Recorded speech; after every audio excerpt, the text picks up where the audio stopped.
Hi, I am Dr. Laura Hansen, and I'm here in St. Louis with Dr. Eric Nepute. I'm from Atlanta, Georgia, and my specialty is working with children with developmental delay.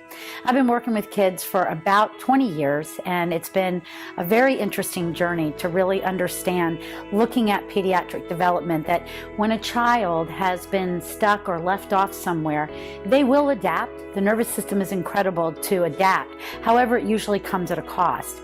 So what I feel like I have an incredible skill with is to be able to look at that child, figure out where they left off and what is presenting now. Today we saw a lot of children that had cranial issues. Some of them were directly related to birth trauma. So for example, one little boy, his mother was asked to push at 9 centimeters, which actually caused a band-like contracture around his head and literally separated the cranial sutures. So we looked at what can we do as chiropractors in order to implement cranial care, as well as where his development is. What kind of things can we add? Knowing what we know about development, what can we add to that child's life so we can help them move forward? We also saw some preemie babies that have now grown up. Actually got to see them about a year ago as well, but still demonstrating some oral motor dystonia. So what we think we have figured out with this particular case is that maybe these kids aren't having the easiest time chewing food, which is ultimately affecting their digestion. So again, everything starts in that mouth, but the mouth is part of the cranial system. So we worked a lot on that. We also saw a child who had cochlear implants because he was diagnosed deaf at birth. So we worked on his vestibular system as well as looking at his cranial system and also looking at his diet. No, dry skin, everybody at first just really wasn't sure what was going on with dry skin. And what we believe we have figured out with that is that there might be some bone conduction issues going on with his hearing, as well as I think he is a vaccine injured child. So we're going to do some labs so that we can actually figure that out. That's always the best way. It's the fastest way in order to get that child moving as quickly as possible. He's only 4 years old. His speech is grossly delayed, and he hasn't lateralized, which means he hasn't declared cerebral dominance. So if we can get in there at the right timing, we can just make huge changes and get these kids moving forward. It was. That was a fun case to really watch. So we started off with Paige, looking at her ability to move. And her speech is also a little bit delayed. So we just start off in a progression looking at, here's this child, she's 6 years old, what can she do? What should she be able to do? So we looked at the jumping jack. That's like one of the best ones to look at. And that's a timing exercise.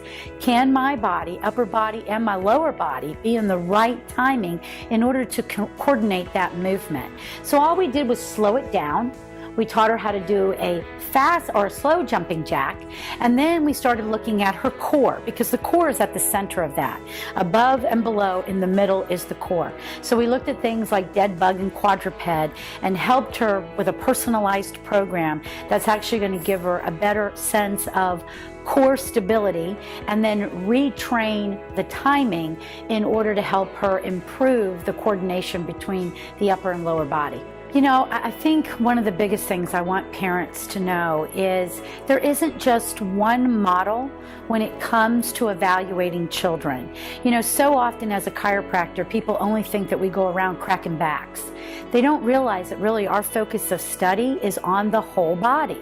So for myself, I've just really dove into pediatric development, and there's many things that I know that a lot of medical providers aren't really aware of. And it's not to put them down, it's not to say that I'm better than them or they're better than me. It just means that there's many people out there that study a variety of areas.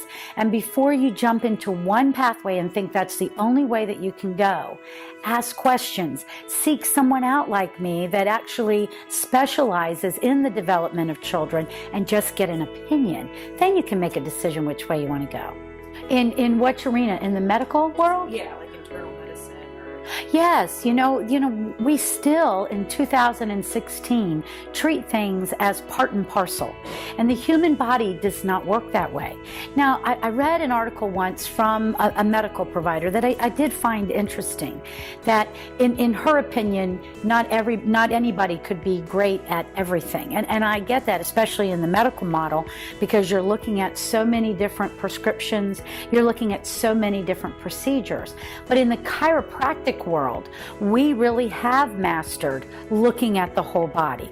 But we start with the way the physiology works. So we're going to look at the mechanical piece, what's really going on with movement of the body. We're going to look at the chemical piece. Are you feeding your body right? I mean, basics are, if you don't eat, you will not survive. So food has an integral part on the health of the body. Then you have so many different pathways that if they're not working correctly, even with a healthy diet, they're not going to help the body work the way they do. And many of us do things like functional medicine in order to figure out what pathway needs assistance. So that is something I think the chiropractic profession really has a unique advantage over. The other area is the emotional piece. Now, I don't profess to be a counselor, but I do a lot of brainwave work. I look at brain waves, I look at the stress response, and I look at brain mapping in order to really help me figure out what's going on in the brain, what's going on in the body, and what's going on with how the body moves. And that's working on somebody's entire system. No, just always enjoy teaching. It's probably one of my most favorite things that I get the opportunity to do, and really enjoyed coming to Dr. Nepute's office again. He has a great staff over here, wonderful doctors. And so if this is the area where you live, this is a great place to come.